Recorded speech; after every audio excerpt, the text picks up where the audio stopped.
Eh bien François, c'est une excellente question, mais vous savez ici à Toulon, on ne fait rien comme les autres, et si on a de l'ambition, eh bien, elle vient quand même, regardez, avec tambour et trompette, car ils sont ambitieux, ces Toulonnais, ils comptent évidemment sur un public extrêmement fervent, car la folie de Mayol, ça existe bel et bien. Et le leader Castres, lui, vient ici avec le souvenir d'une victoire acquise la saison dernière sur cette même pelouse de Mayol. Et quand on est leader, on a un statut à assumer, et les Tarnais, fidèles à leur marque de fabrique, attaquent parfaitement ce début de match. Les joueurs toulonnais vont se mettre à la faute, et Cameron McIntyre, dans le rôle du buteur en lieu et place de Romain Tellet, a l'occasion d'ouvrir le score, et ça passe à côté après 5 minutes, toujours 0-0 dans cette partie.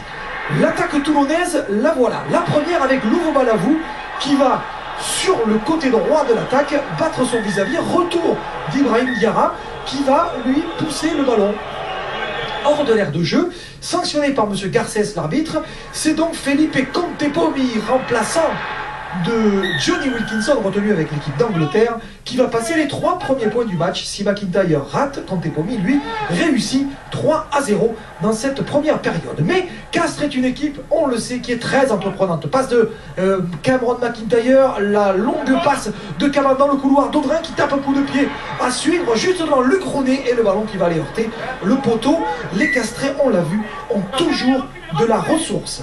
Felipe Contepomi passe une nouvelle pénalité, 6-0 après un quart d'heure pour l'équipe de Toulon. Toulon qui fait le siège des 22 mètres de l'équipe du Castres Olympique. Et le ballon donné à Van Niekerk, le 3e ligne sud-africain plaqué.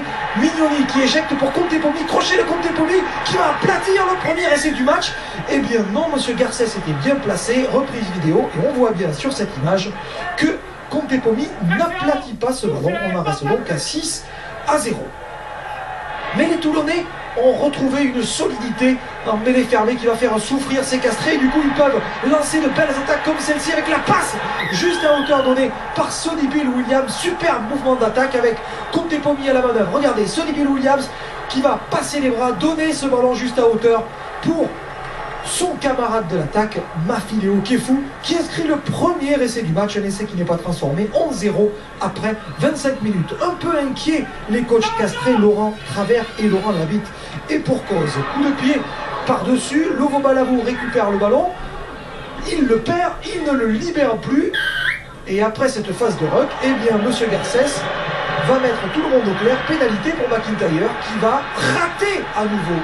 Ils avaient raison d'être inquiets, les coachs tarnais, car ça ne passe pas. Romain Tellet, blessé à la cuisse, voit donc son remplaçant rater des points extrêmement précieux dans cette première période. 11-0. Le ballon toujours pour Castres, avec Sanchou qui s'est échappé. Sanchou qui est pris par la défense toulonnaise. Et encore une fois, Contepomi a l'occasion de passer 3 points de plus. C'est chose faite à 3 minutes du terme de la première mi-temps.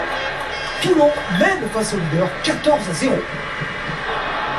2 minutes après la sirène, les Tarnais n'ont pas abdiqué, et pour cause. Regardez cette attaque avec Romain Cabane qui passe les bras. Cabane qui va pouvoir libérer son ballon pour Ducalcon, le pilier international qui attend le soutien.